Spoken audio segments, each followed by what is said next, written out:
44절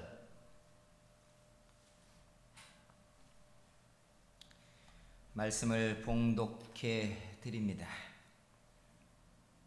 나는 너희에게 이르노니 너희 원수를 사랑하며 너희를 박해하는 자를 위하여 기도하라. 아멘. 할렐루야. 원수를 사랑하며 여러분을 박해하는 사람들을 위하여 축복하는 그런 사람들 되기를 소망합니다. 네, 옆에 있는 분들에게 손을 들고 눈 인사를 하면서 축복한다고, 축복합니다. 할렐루야, 할렐루야. 네, 눈 인사를 하면서 쳐다보고, 네, 하나님이 여러분의 심령에 기쁨이 가득하게 해 주실 줄 믿습니다. 네, 네. 여러분은 좋은 사람입니까? 아니면 나쁜 사람입니까? 뭐 좋은 사람 나쁜 사람 경계가 나누기 어렵잖아요. 그러니까 그 중간에 회색 인간이라고 사람들은 또 말하더라고요. 흑백도 아닌, 그죠? 가끔 저도 들었습니다만 여러분도 들을 텐데, 교회 밖에서 사람들이, 예수 믿는 사람들을 말하기를 교회 다니는 것들이 더 나쁘다 이렇게 얘기하는 사람들이 있어요. 사실일 수도 있고 부풀릴 수도 있지만, 장사를 하시는 분들은 물건을 사러 갔다가 가장 까탈스럽게 주인들을 괴롭히는 사람들이 권사님들인 경우가 많대요. 교회에서 그렇게 가르쳤냐고. 예? 저 주일학교 다닐 때 부흥회를 갔을 때 이호몬 목사님이었어요. 감리교회 여기 이호몬 목사님 부흥회를 하는데 두 가지가 딱 기억나요. 강단에서 춤을 추신 거, 그게 충격적이었어요. 강단에서 찬양을 하면서 춤을 추는 게 충격이었고, 그런데도 그게 얼마나 흥겨웠는지. 그리고 그분의 많은 메시지 중에 지금도 잃어버리지 않고 기억나는 한 토막의 메시지가 이런 거였어요. 새벽 기도 갔다 오면서 권사님이 남의 밭에 호박 하나 툭 따고 감사합니다 하나님, 참외 하나 뚝 따면서 감사합니다 하나님 하고 가방에 집어넣고 가서 이것도 하나님 거 저것도 하나님 건데 무슨 상관이냐고. 그런다고 그러지 말라고 하는 소리가 지금도 제 속에 딱 박혀 있어요. 우리는 신앙생활을 하면서 좋은 사람보다, 착한 사람보다 뭐가 더 중요시돼요? 믿음의 사람이 우선되잖아요. 주일학교부터 늘상 부르던 노래가 뭐예요? 예, 돈 많아도 못 가요. 그죠? 마음 착해도 못 가요. 하나님 나라. 뭘로 가요? 믿음으로 가는 나라. 그래서 예수 믿는 사람들이, 저도 그렇지만 언제나 고민이 믿음을 앞세우는 사람이 될 것이냐, 좋은 사람이 될 것이냐에 대한 고민입니다. 그걸 다 가지면 얼마나 좋겠어요. 저 사람을 보니까 믿음도 좋은데 또 좋은 사람이야. 그죠? 제가 낸 통계는 아닙니다만 이미 나와 있는 통계를 인용하자면, 기업의 CEO, 성공한 정치인, 돈이 많은 부자들, 소위 우리가 생각하는 성공한 사람들은 좋은 사람이 거의 없답니다. 왜일까요? 좋은 사람은 목적을 위해 사람을 이용하지 못하기 때문에 그래요. 냉혈한들이 목적을 위해 사람을 쓰잖아요. 쓰고 버리고, 그죠? 돌아서서 거짓말 하면서, 이렇게 하면서 돈도 벌어야 되고 온갖 수단을 동원해서라도 성공해야 되는데, 좋은 사람들은 그걸 못한다고요. 그러니까 예수 믿는 사람들이 복을 받고 성공을 하기 위하여 내가 지금 그걸 선택해야 되느냐? 믿음이 가리키고 있는 좋은 사람이 될 것이냐의 고민을 언제든지 하고 있어요. 그죠? 언제든지. 제가 보기엔 그래요.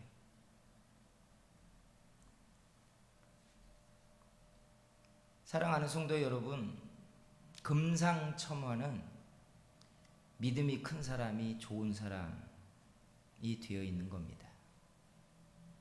하나님이 저와 여러분을 그렇게 만들어 주실 줄 믿습니다. 근데도 불구하고 우리가 좋은 사람을 선택하면서 고민하면서 산다면, 그걸로 인하여 실리적 이익을 잃어버려야 한다면, 거짓말을 하지 못해서 참을 이야기했다가 손해를 본다면, 그죠? 하나님의 말씀을 붙잡고 착한 행위를 선택하는 것 때문에 남들에게 버려진다면 그때 어떻게 할 것이냐? 손해잖아요. 많은 사람들은 침묵하면서 자기 기회를 지키고 있습니다. 많은 사람들은 둘러대면서 적당히 거짓말하면서 적당히 사람을 이용해 먹으면서 안면을 까면서 나쁜 사람 욕은 먹지만 돈은 지키고 성공하고 그러잖아요. 교회에서 착하고 좋은 사람, 그래서 믿음으로 사는 사람의 행사를 선택하고 나면 돈 없는 믿음만 좋은 사람이라는 것이 시간이 지날수록 어떤 분들은 초라하다고 여겨요. 나는 날마다 새벽 기도를 했고 교회에 섬기고 돈이 없으니까 주방에서 교회 일이란 일은 다 하면서 살았는데 시간이 지나보니까 교회는 돈 있는 사람 다 장로 만들더라. 그렇죠? 돈 있는 사람 장로 되네. 병원에 있어서 지금 못 나오는 우리 오미자 권사님이 언젠가 수년 전에 저에게 와서 자기가 한동안 오랫도록 상처가 되었던 얘기를 하면서 개척 때부터 함께 했고, 헌금으로 하자면 이 얘기는 안 했지만 가장 많이 했고 가장 많은 시간들을 섬겼는데, 시간이 지나 보니까 나중된 늦게 온 사람들이 장로님 됐다고 이러고 다니고 자기한테 오집사, 오건사 이러더라는 거예요. 속이 막 상한 그의 한동안 마음이 힘들었다는 얘기를 해요. 왜 안 힘들겠습니까? 여러분이라면 괜찮겠어요? 하나님이 위로하니까 아시니까 됐어. 이 정답은 알지만 마음이 아픈 거는 피할 수가 없는 이야기. 그런데도 불구하고 성경은 우리에게 좋은 사람, 착한 사람이 되기를 요구해요. 근데 왜일까요? 왜 착한 사람이 되라고 할까요? 성공하고 힘 있으면 할 일이 많은데. 근데 아셔야 될 게 있어요. 세상을 만들어가는 커다란 두 개의 기둥이 있습니다. 큰 권력의 두 개의 기둥이 있죠.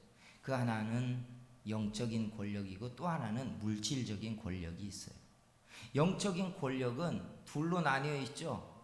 천사들과 귀신들, 마귀의 세계가 나뉘어져 있어요. 천사들은 당연히 하나님의 사람들을 도와서 주의 일을 성취시키는 힘을 가지고 세상에서 일하고 있고, 악령들과 마귀들은 자기에게 속한 사람들을 막 도와요. 그러니까 귀신을 숭배해도 귀신이 돕는 그 힘으로 잘 됩니다. 그 세력을 만들어 놔야 되니까. 이게 영적인 배후를 얻어서 만들어지는 권력이에요. 또 하나의 권력이 있어요. 그게 뭐냐면 하나님이 세상을 만드신 다음에 통치 권력을 위임해 준 사람입니다. 사람이 권력을 가지고 있어요. 이 권력은 세상을 지배하고 다스리는 힘이에요. 그 권력이 두 개에 담겨 있다는 거 아십니까? 하나는 말에 담겨 있고 두 번째는 사람의 의지에서 나타나요.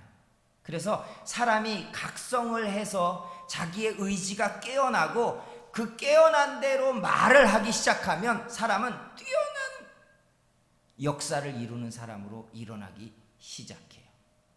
마귀에게 속아서 그 권력을 마귀에게 갖다 주었음에도 불구하고 하나님의 형상을 가진 사람에게 남아있는 것은 지금도 사람이 세상을 지배하고 다스릴 수 있는 그 힘이 사람들에게 여운이 남아있다는 사실이에요. 그래서 만물이 사람 앞에 다 복종합니다. 다스려져요.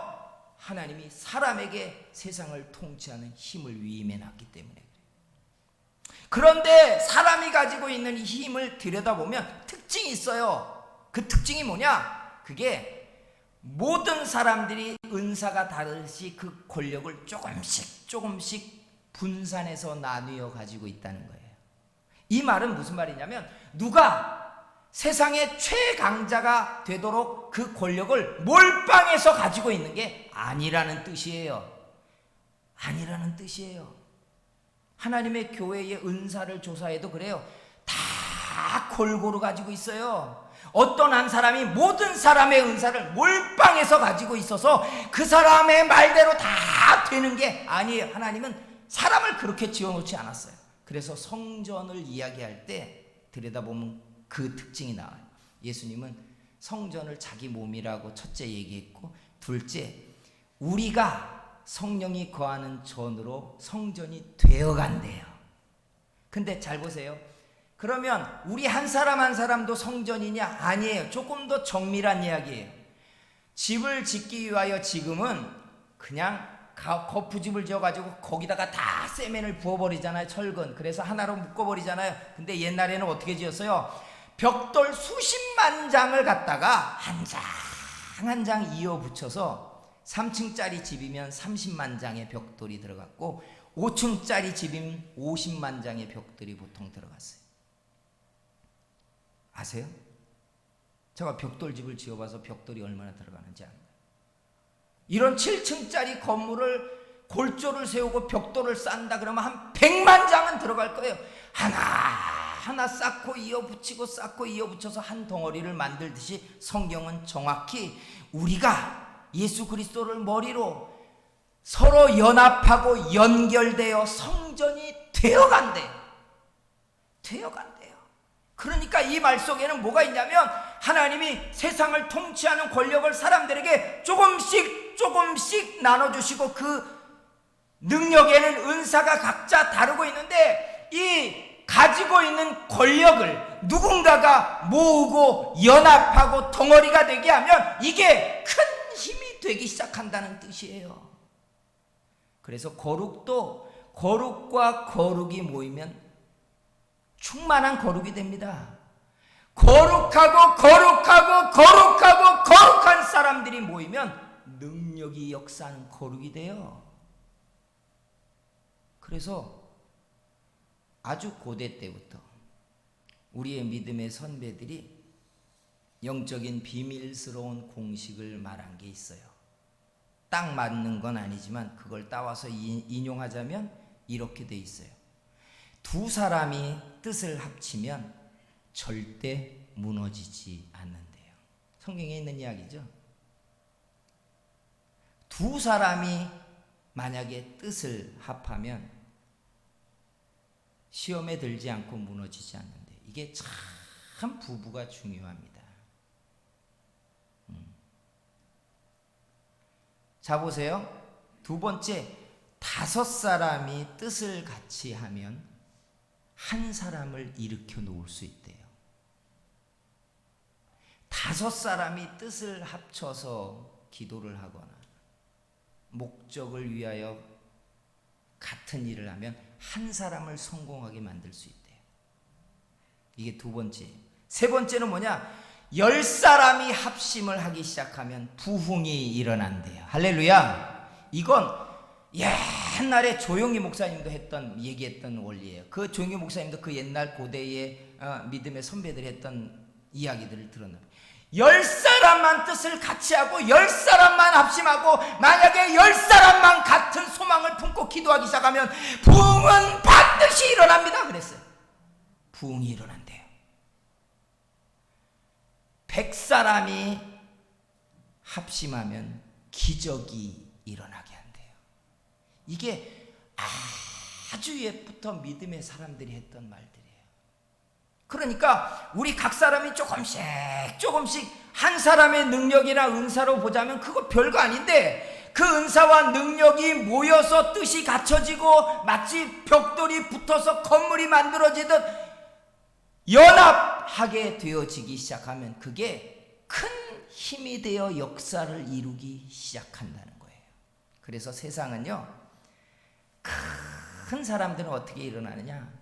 유아 독존, 혼자 뛰어나고 혼자 위대해져서 일어나는 게 아니에요. 잘 보면 그를 일으키는 마음을 같이 하고 뜻을 합친 사람들이 그를 쫙 일으켜 놓는 거예요. 사람이 힘을 가졌습니다. 사람이 통치 권력을 가졌습니다. 그래서 여러분, 잠언서를 보면 중요한 핵심으로 성을 지키는 것보다 마음을 지키라고 이야기하고 두 사람이 합심하라고 이야기하는 게 그거예요. 다툼은 방죽이 터지는 징조래요. 망가진다는 거예요. 망가진다는 거예요. 사랑하는 성도 여러분, 이게 좋은 사람과 무슨 상관이 있느냐? 이게 연결이 되어 있기 때문에 그래요. 여러분들은 누구와 같이 하고 싶을 것 같으세요? 우리는요, 나쁜 사람하고 같이 하고 싶지 않은 모두 똑같은 마음이 있다는 사실이에요. 나도 나와 뜻을 같이 하는 사람이 있었으면 좋겠어. 교회에서 내가 필요해서 같이 기도하자고 하면 그저 밤에 달려와서 예배당에서 자면서 같이 기도할 기도 짝이가 있었으면 좋겠어. 얼마나 이런 생각이 간절해요. 뭘 못하겠어요? 그 힘을 경험해 봤다면 그 생각이 드는 게 당연하다. 그래서 중요한 원리가 뭐냐? 사람을 얻는 거예요. 사람을 얻는 거예요. 여러분, 사람 어떻게 얻죠? 어떤 분들은 태어나면서부터 매력이 철철 흘러넘쳐가지고 가만히 있어도 사람들이 자기를 따른대요. 혹은 유산으로 물려받은 돈과 힘이 있어가지고 사람들이 나와 함께 한다고 말하는 사람도 있을 거예요. 근데 보편적으로 보면 사람들은 누구와 뜻을 같이 하고 누구와 마음을 연합하고 누구와 함께 할까? 이게 원리예요. 첫째, 나를 축복하는 사람하고 우리는 같이 해요. 그래서 성경은 우리에게 저주하지 말고 축복하래요. 바보 새끼라고도 말하지 말래요. 여러분, 축복하는 거 왜 축복해야 됩니까? 이 이야기를 이렇게 문을 열고 들어가면 여기엔 놀라운 신비가 있어요. 입장을 바꿔놓고 보자면 우리는요, 내가 누군가의 편이 되어주기보다도요, 내 편인 사람을 향해서 마음을 연다는 사실 아세요? 이게 본성이에요. 내 이익과 목적을 위해서는 저 사람 편이 되어야 되겠다라고도 하지만 그보다는 우리 본성 속에 먼저 본능적으로 작용하는 게 뭐냐? 내 편이 누구지? 이걸 찾게 되어 있어요. 내 편인 사람을 향해 우리는 좋은 마음을 열게 되어 있어요. 반대로 누구를 향해 등을 돌리는 줄 아세요? 누구를 향해 여러분 우리가 마음을 닫고 등을 돌리는 줄 아세요? 나를 비난하는 사람을 향해 우리는 등을 돌립니다. 그래서 부부가 서로 비난을 하면 마음의 등은 돌려져 있는 상태예요. 편이 되지 않습니다. 축복이 뭘 것 같아요? 축복을 풀어서 이야기하자면 복을 빌어주는 이야기잖아요. 복을 빌어주라는 이야기잖아요. 축복이란 사람을 응원하는 거, 칭찬하는 거, 용기를 불어넣어 주는 것, 함께 하겠다고 마음을 그에게 붙여주는 것, 이게 축복이에요. 다시 말할까요? 축복이란 용기를 불어넣어 주는 것, 응원하는 것, 칭찬하는 것, 함께 하겠다고 그에게 내 마음을 붙여주는 것, 이게 축복인 줄 믿습니다. 이게 축복이에요.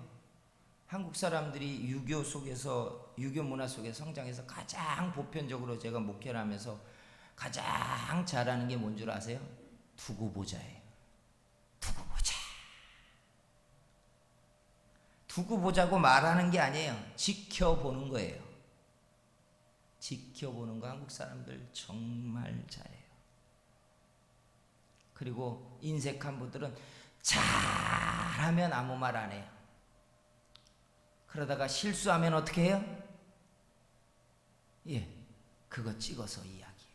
저도 제가 하는 말들을 보니까 칭찬하고 격려하고 힘을 주는 말에 저도 인색하더라고요. 여러분은 어떠세요?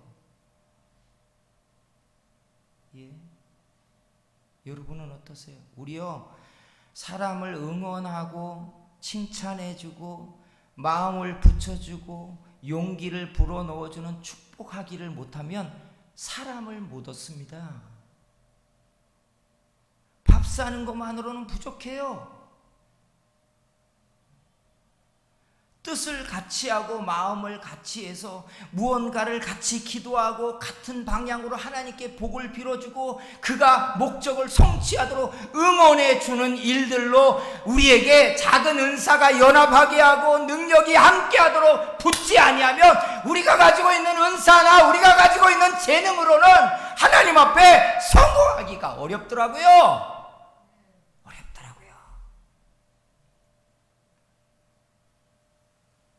그래서 나는 정치인들이 여든 야든 참 존경스러워요.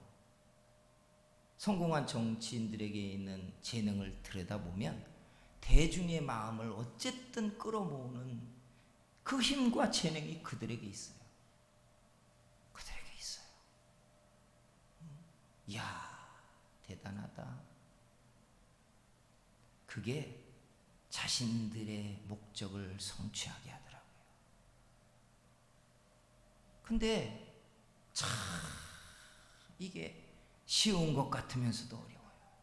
그래서 우리가 마음에 품어야 될 게 뭐냐면 내 편이 누구인가를 찾으려고 하는 것보다 마음을 바꿔먹고 내가 저의 편이 되겠다라고 생각하셔야 돼요. 할렐루야.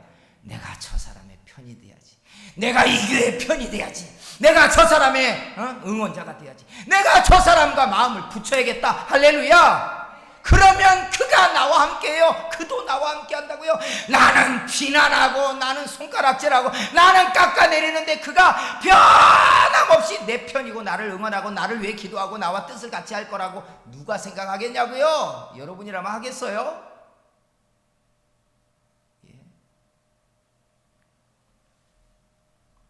그래서 사람을 축복하는 거 사람을 얻게 해요. 성도 여러분, 사람이 여러분들과 함께 뜻을 같이 하고 마음을 같이 하고 함께 하나님께 구하면 역사가 일어나지고 하나님이 여러분을 일으키게 하고 세력이 커지게 만드는 그런 은혜가 여러분에게 일어나지게 될 줄 믿습니다. 그래서 이런 순서를 좀 해봐야 돼요. 어떤 순서냐? 첫째, 여러분의 배우자와 자녀를 응원하고 축복하기를 시작하셔야 돼요.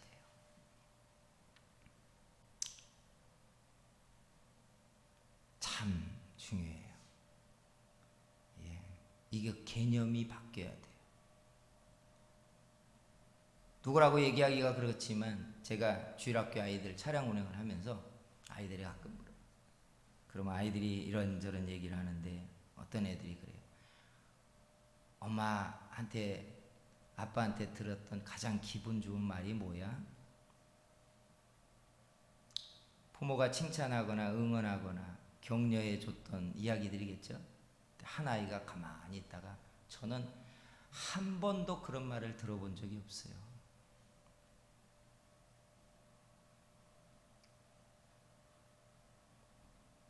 한 번도 자기 엄마나 아빠가 자기를 응원하거나 칭찬하거나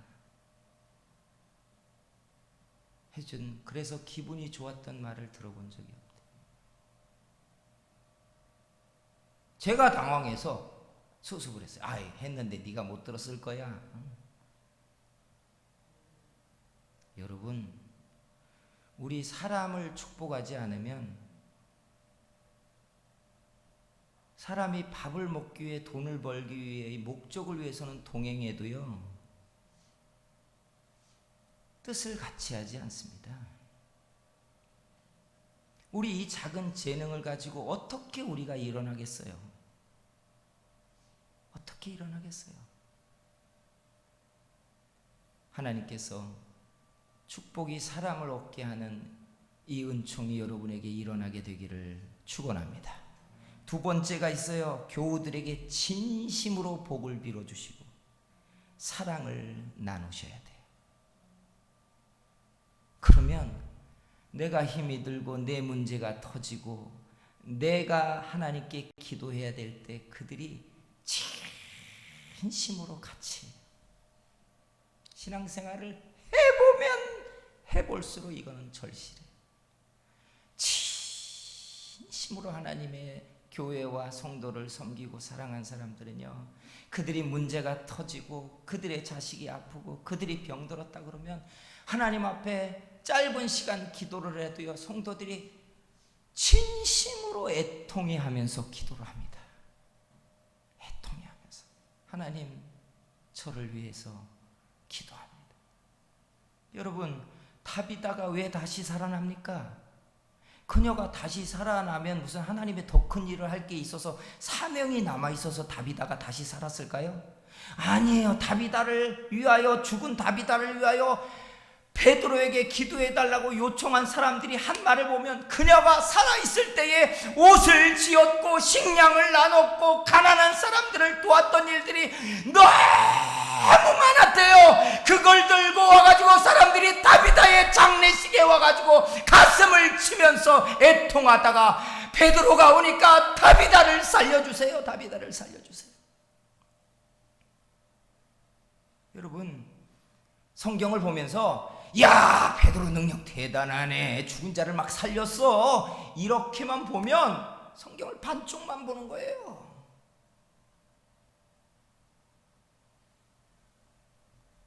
사랑을 나누시면 사람이 얻어지고요, 그가 여러분의 뜻을 일으키는 하나님의 힘이 되기 시작해요. 주께서 이런 일들이 우리 교회에 일어나게 될 줄 믿습니다. 세 번째 단계는요, 여러분의 이웃과 직장 동료에게 다정하고 친절한 사람이 되는 거예요. 요즘 현대사회에서 여러분, 엘리베이터 안에서 인사도 잘 안 하잖아요. 그래도 우리 아파트는 인사하면 서로 잘 하더라고요. 예전에 살던 아파트는 안녕하세요 하고 인사를 하면 쌩감을 많이 당해가지고 나도 안 해야 되나 생각할 때가 있어요.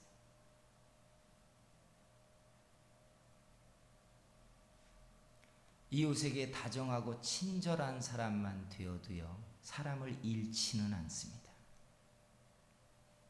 사랑하는 성도 여러분, 이게 좋은 사람이 갖는, 하나님이 성공하게 만든 하나님의 법칙이에요.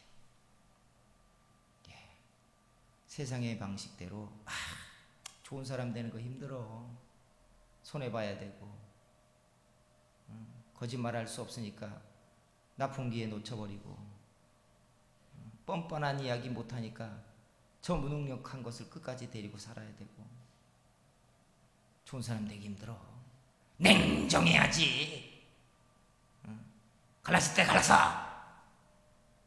여러분, 좋은 사람이 짐지고 좋은 사람이 희생하고 좋은 사람이 더 돌아가는 길을 가니까 좋은 사람 되기 어려워할지 모르지만 사람을 축복하고 사람과 함께하는 좋은 사람, 하나님이 사람을 주십니다. 그리고 그들이 여러분의 기도를 성취하게 하고 여러분의 울타리가 되고 여러분의 뜻을 일으키고 성취하는 하나님의 사람들이 될 것입니다. 우리 교회가, 그리고 이 안에 있는 여러분이 이렇게 복을 받는 사람들이 될 줄 믿습니다. 기도하겠습니다. 사랑하시는 우리 하나님, 우리가 믿음으로만 살 뿐 아니라 착하고 좋은 행실의 사람이 되라고 요구하는데 우리의 믿음이 적어서 착하고 좋은 행실을 끊임없이 해야 될 것인가에 고민이 부딪힐 때 우리가 변함없이 하나님의 사람들을 축복하고 내 사람들을 축복함으로 이것이 하나님 앞에 뜻을 일으키며 믿음이 성취하게 하며 복이 되게 하는 하나님의 역사가 되게 해 주시옵소서. 주님, 축복하는 마음을 일으켜 주시고 마음을 붙이는 마음을 일으켜 주시고 사람을 얻는 하나님의 은총이 일어나지게 해 주시옵소서. 두 사람이 합심하여 쓰러지지 않게 하시고 10사람이 함께하여 가족과 교회가 그리고 우리의 뜻들이 부응하게 하시며 100사람이 연합함으로 기적이 일어나는 것들을 보게 만들어 주시옵소서. 예수님의 이름으로 기도하였습니다. 아멘. 찬송가 260장 찬송입니다.